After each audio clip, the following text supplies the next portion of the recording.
आमच्या बहिणीच्या दुकानात चटणी लागते, मसाले चटणी. मग ते आई आमची करून देते. मग आता ही आत्तापासूनच तयारी आहे. मग तुम्हाला पुढं मी दाखवतो. हे पूर्ण ब्लॉग बघा म्हणजे तुमच्या लक्षात येईल चटणी कशी तयार होते ती.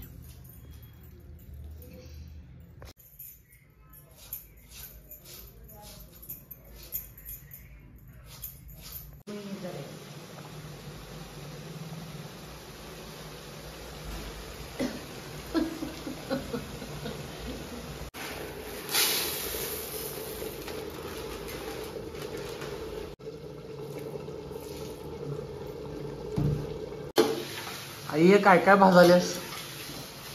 धन तमालपत्री, पत्री आणि धन तेल टाकून पत्री आणि धने इकडे कांदा शिजालाय, तेलात तळायला लागले शिजायला. आणि कांदा इकडं तळालाय.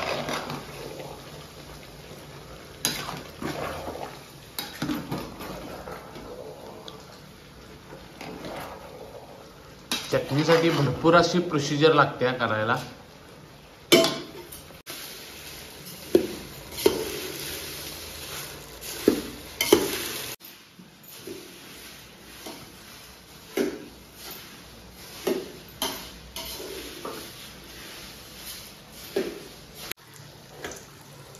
हे कुठला मसाला आहे? पूर्ण खडा मसाला.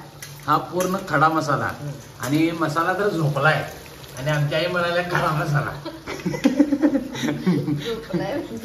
झोपलाय की पूर्ण खडा मसाला. पूर्ण खडा मसाला. आणि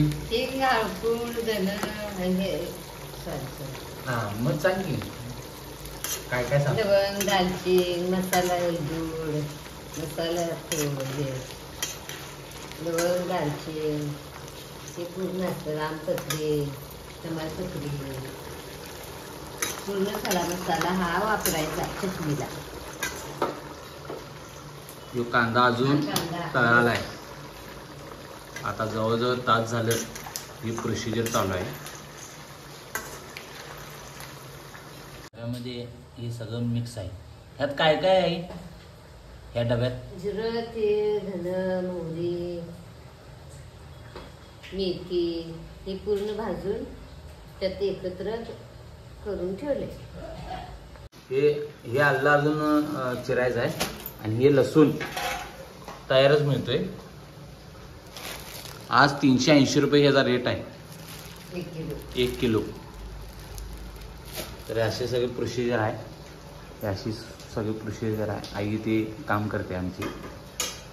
बहिणीच्या दुकानात चटणी लागते ती विकण्यासाठी.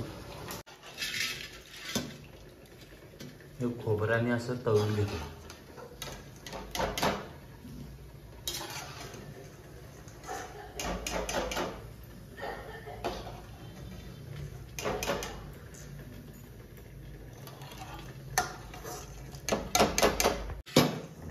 हे खोबरं तळले.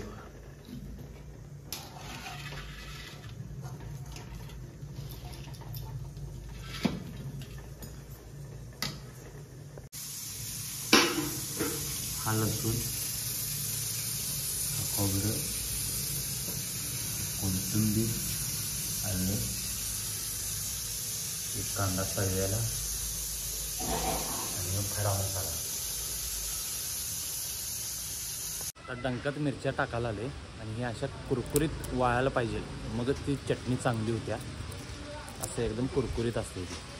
त्यामुळे आता डंकात टाकणार. मग पुढची प्रोसिजर बघा.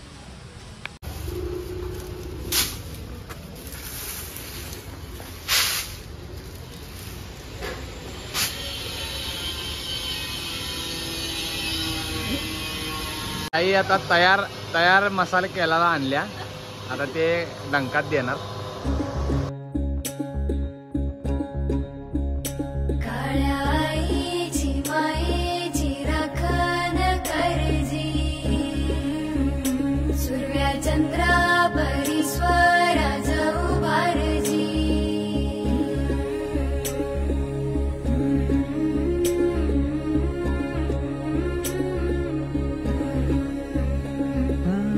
सोडून तुला मातीला तू जाग उधाणू दे आज उरी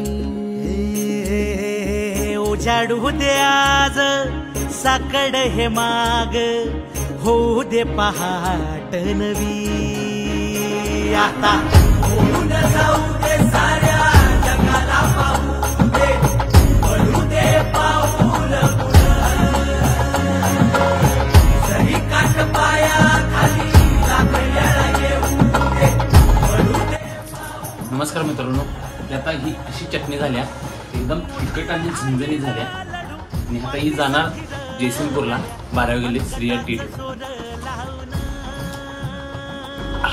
तिकड तरी अंधार एकजूट होऊ